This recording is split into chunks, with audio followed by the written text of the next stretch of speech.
Something shifts the moment you stop reaching. Not dramatically, not loudly, but in a way the body feels before the mind can explain it. You pull back, not as a strategy, not as a game, but because something inside you grows tired of carrying the weight alone. And in that quiet withdrawal, something curious happens. He starts doing more. At first, it confuses you. You gave less attention, fewer explanations, less emotional labor. And yet, he leans in. He asks questions. He initiates. He shows effort that once felt impossible to extract. This is not coincidence. This is psychology. As Carl Jung said, what we resist persists, and what we withdraw energy from begins to reveal its true nature. When you stop over-functioning in a connection, the dynamic is forced to rebalance. And rebalance it must, because relationships, like the psyche, cannot survive prolonged imbalance without consequence. For a long time, you were the regulator. You smoothed the tension. You named the feelings. You anticipated his needs. You filled the silences so he wouldn't have to. And without realizing it, you removed the necessity for him to show up. In Jung's view, when one person carries the conscious responsibility, the other is pushed deeper into unconscious passivity. Effort disappears not because desire is gone, but because pressure has been removed. When you do less, you remove the emotional scaffolding that held everything together. And suddenly, he feels the drop. Not as logic, as absence. Your reduced presence creates what Jung called a psychological vacuum, a space where the unconscious rushes to restore balance. And effort is one of the first things that emerges. This is where many women misunderstand what's happening. They think, if I do less, I'm losing value. But the opposite is true. Value was never created by how much you gave. It was revealed by what happened when you stopped.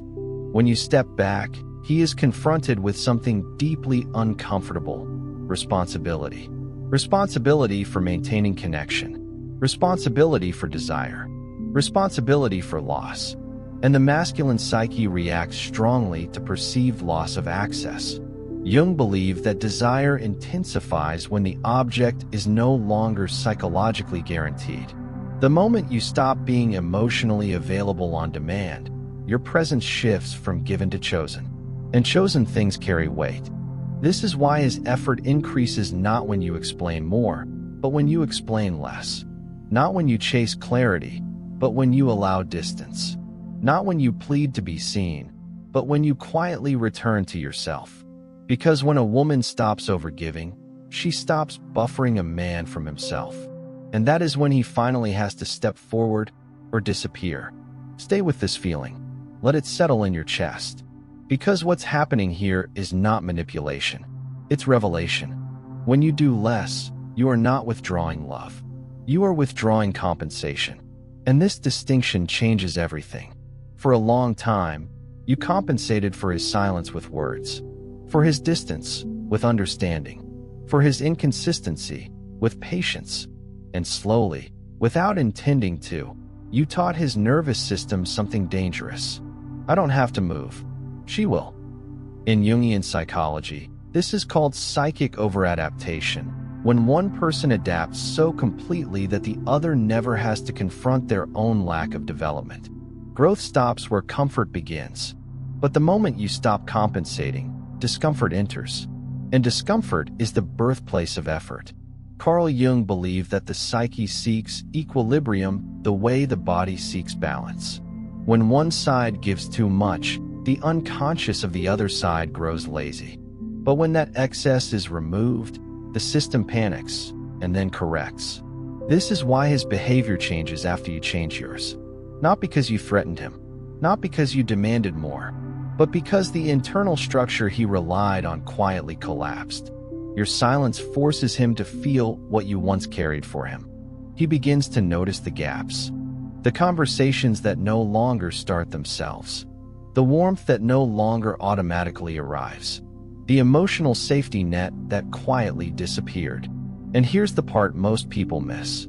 Men often don't respond to emotional explanations, but they respond immediately to emotional absence.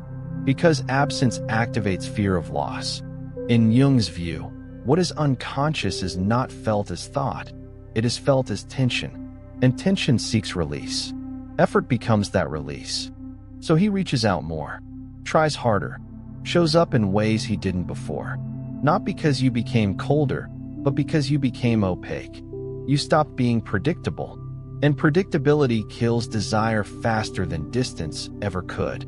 When you do less, you stop managing the relationship. And when no one is managing it, the truth surfaces. Some men rise, some disappear. Both outcomes are information. This is why effort reversal is not a tactic, it's a filter. It reveals who was there because you carried them, and who stays when you finally put yourself down. And somewhere deep inside, you already know which one you're watching now. Let that awareness breathe. There is a moment, quiet, almost invisible, when he realizes something has changed. Not because you announced it, but because the effort is no longer cushioned. Before, every delay had a soft landing. Every forgotten message was absorbed. Every emotional absence was translated into something kinder than it really was. You did that work. And when you stop, reality becomes louder. Jung wrote that the unconscious reacts most strongly when a familiar pattern is broken. Not gently, urgently, because the psyche depends on repetition to feel safe. When repetition ends, anxiety begins. Your less interrupts his pattern. Suddenly, he has to ask himself questions he avoided. Why does it feel different now? Why does her silence feel heavier than her words ever did? Why am I thinking about her more when she's doing less? This is effort reversal at its core. Effort doesn't rise in response to need. It rises in response to risk. When you were always available, there was no risk. Your presence felt permanent, even guaranteed. And the psyche does not invest deeply in what feels guaranteed. The moment you reclaim your energy, you introduce uncertainty. And uncertainty activates desire, responsibility, and pursuit. Not consciously, instinctively. This is why explanations never work the way distance does. Words engage the rational mind. Absence engages the nervous system. And the nervous system doesn't argue, it reacts. When you stop overgiving, you force him into contact with his own lack. His lack of initiative, his lack of consistency, his lack of depth. And this confrontation can only end in two ways: effort or withdrawal. There is no third option. This is why doing less is not about being indifferent. It's about refusing to overfunction. In Jungian terms, when you stop carrying the shadow for someone else, they are forced to face it themselves. And not everyone is willing to do that work. That's why some men suddenly wake up, and others vanish. Both are honest responses. And here's the most important truth, one most women learn too late. If his effort only exists when you disappear, then effort was always possible. It just wasn't necessary before. Let that land. You didn't inspire effort by doing more. You revealed it by doing less. And in that revelation, you begin to see clearly, not who he says he is, but who he becomes when access to you is no longer effortless. This is not loss. This is clarity. What you are witnessing now is not a change in him. It is a change in the field between you. When you step back, the emotional economy restructures itself. Before, you were paying the cost of connection in advance. Now, payment is required. And effort always appears where access is no longer free. Jung spoke often about projection, the way people unconsciously place responsibility, meaning, and even motivation onto another. For a long time, you carried the projection of movement. You were the pulse of the relationship, the one who kept it alive through attention, forgiveness, emotional continuity. When you stop, the projection collapses, and he feels it as anxiety, restlessness, and urge to act. This is why his effort doesn't come with clarity at first. It comes with confusion. He may not say, "I'm afraid of losing you." Instead, he texts more, checks in, asks questions that never mattered before. Because the unconscious doesn't speak in language. It speaks in behavior. Your reduced effort activates something ancient, the fear of exclusion, of losing access to something that once felt emotionally familiar. And here's the uncomfortable truth most women avoid. Your overgiving once protected him from this fear. You softened it, buffered it, made sure he never had to sit in uncertainty long enough to respond. When you stop doing that, he finally has to feel the gap. And that gap becomes motivation. But notice this carefully, because it matters. Effort that appears only when you withdraw is not proof of devotion. It is proof of capacity. Capacity that was dormant. Capacity that required pressure to surface. This is not something to judge. It is something to observe. Because doing less does not guarantee he will become consistent. It only guarantees that the truth will reveal itself faster. Some men step forward and stabilize. Others surge briefly, then retreat again. Jung would say this is the psyche testing a new configuration, trying to see if the old pattern can be restored. That's why your response now is critical. If you rush back into overfunctioning, the system resets. If you stay grounded, calm, and self-directed, the system evolves. This is where many women sabotage themselves, not by doing too little, but by doing less and then anxiously watching for results. Doing less only works when it's rooted in self-return, not control. Because the deepest shift isn't in him, it's in you. You are no longer trying to be chosen. You are watching who chooses to rise. And that position, quiet, centered, unattached to outcome, is what transforms effort into something sustainable or exposes it as temporary. Stay there. There is a deeper reason this reversal feels almost unsettling when it happens. Because when you do less, you don't just change his behavior. You disrupt your own conditioning. You were taught, subtly, repeatedly, that love is maintained through effort, flexibility, emotional generosity. That if something starts slipping, you lean in harder. Explain better. Try longer. But effort reversal exposes a truth most people never want to face. Over-effort does not create closeness. It creates dependency without devotion.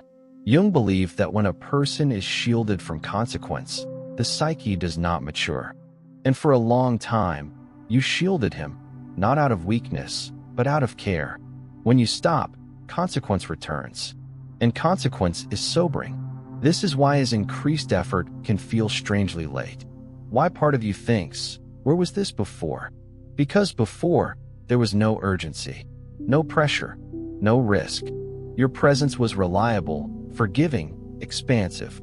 And reliability without reciprocity slowly erodes polarity. Desire needs tension, and tension only exists when something can be lost.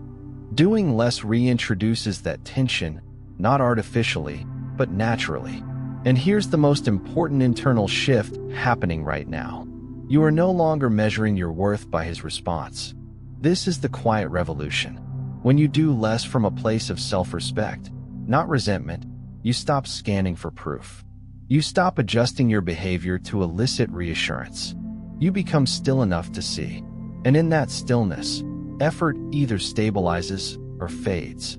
If it stabilizes, it means he can meet you without being managed. If it fades, it means the connection depended on your labor. Both outcomes are clarity. This is why doing less is not passive. It is decisive. You are deciding not to carry what is not mutual, not to animate what is not alive on its own, not to sacrifice your nervous system to keep someone comfortable. Jung would say this is the beginning of individuation. When you stop merging your identity with the role you play in another person's life. You are no longer the engine. You are the presence. And presence does not chase. It allows approach. This is where effort, if it is real, finally becomes visible. At some point, his increased effort stops feeling flattering and starts feeling diagnostic. Because now you're not asking, does he want me? You're asking, can he sustain himself without me carrying him? This is where effort reversal becomes uncomfortable for those who were unconsciously benefiting from your emotional labor. When you do less, you remove the illusion mentions. He can no longer confuse your endurance with compatibility, your patience with alignment. Jung warned that when a relationship is held together by one person's consciousness, it does not become a bond. It becomes a structure of avoidance. One grows, the other rests. So when effort suddenly appears, it's tempting to relax again, to soften, to return to the familiar rhythm. But this is the moment that decides everything. Because effort under pressure is not the same as effort under presence. Pressure-driven effort seeks to restore comfort. Presence-driven effort seeks to build connection. And the difference is subtle but decisive. You'll notice it in how he shows up. Does he initiate consistently or only when distance appears? Does he take responsibility or only react? Does his effort bring stability or just intensity? Doing less doesn't mean doing nothing. It means no longer overriding your perception. You stop explaining away inconsistency. Stop filling emotional gaps prematurely. Stop translating potential into reality. And something inside you shifts from hope to discernment. This is where many women feel a strange grief, not for him, but for themselves. For how long they believed love required strain. For how much energy they spent proving instead of observing.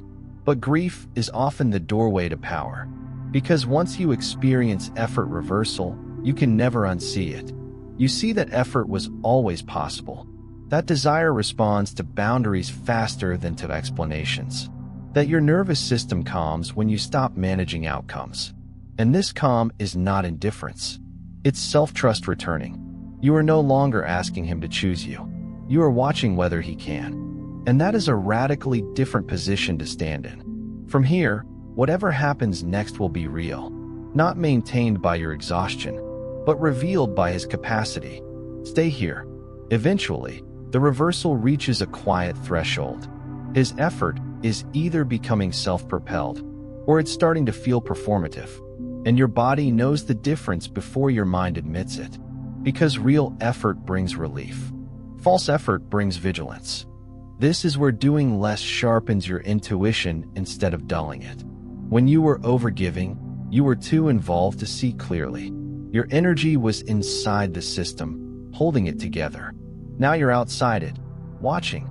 And from here, patterns reveal themselves without explanation. You notice whether his actions are rooted in understanding or fear, whether he's moving toward you or away from loss, whether he's building something new or trying to restore the old access. Jung wrote that transformation only occurs when the old identity can no longer survive. Effort that appears only to prevent loss is not transformation, it's resistance. And resistance always collapses under time. This is why patience matters now, not the old patience that endured imbalance, but a new kind, observant patience. You don't rush to reward effort. You don't punish lack of it. You simply remain consistent with yourself. And this consistency does something profound. It communicates, I am not leaving, but I am no longer carrying. That message is unmistakable. For a man capable of growth, it becomes grounding. For a man dependent on your labor, it becomes intolerable. And here's the part that reclaims your power completely. You are no longer afraid of either outcome. Because doing less returned you to yourself. You sleep better. You think clearer. You no longer rehearse conversations that never happen. You stop bargaining internally. This internal peace is not a byproduct. It's the point. Effort reversal is not about getting more from him. It's about getting yourself back. And when you have yourself, effort becomes a choice, not a necessity. From here on, whatever he brings must meet you where you are, not where you used to exhaust yourself to be. This is where the dynamic stops being emotional labor and starts becoming truth. There comes a point, subtle, irreversible, when you realize the reversal is no longer about him responding. It's about you no longer bending. And this is where the deepest shift happens. Before, your nervous system was oriented outward, scanning, adjusting, anticipating. Now, it turns inward and settles. Jung described this moment as the psyche reclaiming its center, when energy that was projected outward finally returns home. And when that happens, attraction stops being something you chase It becomes something that orbits you. This is why effort reversal feels powerful, but also strangely calm. You're no longer waiting to see if he will step up. You're watching how he moves when no one is pushing him. And this observation changes your standards without you announcing them. You no longer negotiate basics. No longer explain emotional needs. No longer translate silence into potential. Not because you're closed, but because you're clear. When you do less from this place, your presence gains density. Your words slow down. Your responses become intentional. And men feel this immediately, not as punishment, as gravity. Because when a woman stops leaking energy, she becomes grounded. And grounded presence is unmistakable. It doesn't demand effort, it invites it. This is where some men finally rise into maturity. Not to win you back, but to meet you where you are. Others begin to fade, not dramatically, but naturally, because they were never engaging you. They were engaging the version of you that overgave. And here's the quiet truth that settles in your body. You don't need to decide who stays. Your boundaries already have. Effort that is real will align with your stillness. Effort that was borrowed from urgency will dissolve. And you will not chase either. This is no longer a lesson about psychology. It's a lived experience. You did less. And in doing so, you became more. What happens next is quieter than everything before it. But it is also the most decisive phase of all. Because now, effort is no longer the signal. Consistency is. Anyone can surge when they sense loss. Anyone can act when pressure appears. But only someone grounded can remain present when nothing is being pulled from them. This is where the psychology completes its arc. Jung believed that true change is not proven in moments of crisis, but in what a person sustains once equilibrium returns. When the nervous system calms, when fear recedes, when the external threat is gone, what remains is the truth. And now, the field is calm. You are not withdrawing. You are not testing. You are simply living from yourself.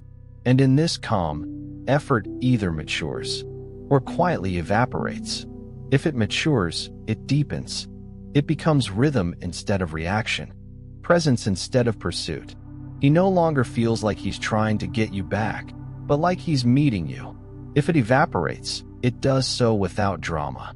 Because without your emotional fuel, there is nothing left to burn. And the most powerful part? You are no longer emotionally invested in predicting which one it will be. This is the psychological position Jung associated with wholeness, the moment you stop needing an outcome to feel intact. When relationship becomes an addition, not a stabilizer. From here, you don't argue for effort. You don't interpret behavior. You don't chase reassurance. You simply notice. And what you notice tells you everything. Effort that aligns with your stillness stays. Effort that depended on your overfunctioning cannot. This is why doing less works, not because it manipulates him, but because it removes distortion. You are no longer propping up an illusion. You are allowing reality to stand on its own. And when it does, you finally see clearly. Love that requires you to shrink is not love. Effort that appears only when you disappear was never stable. And peace is not something you negotiate. It's something you protect. Only one part remains now. Now the circle closes, not with intensity, not with answers, but with truth. You finally understand why everything shifted when you did. Because effort does not grow where someone is chasing love. It grows where love is no longer overextended. When you did less, you didn't become distant. You became whole. And wholeness changes the rules of every connection. Jung said that when a person stops abandoning themselves, the psyche reorganizes around dignity. This is exactly what happened. You stopped negotiating your value through effort. You stopped proving depth with endurance. You stopped translating silence into meaning. You chose alignment over anxiety.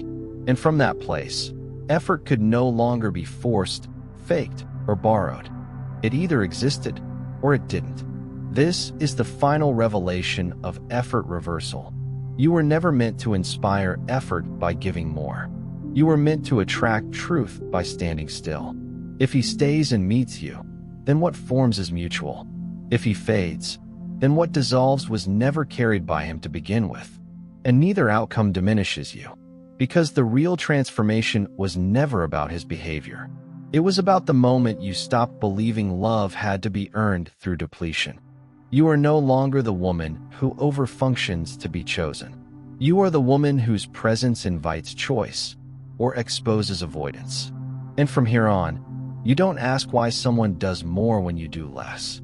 You know, because you've lived the answer, and you will never go back.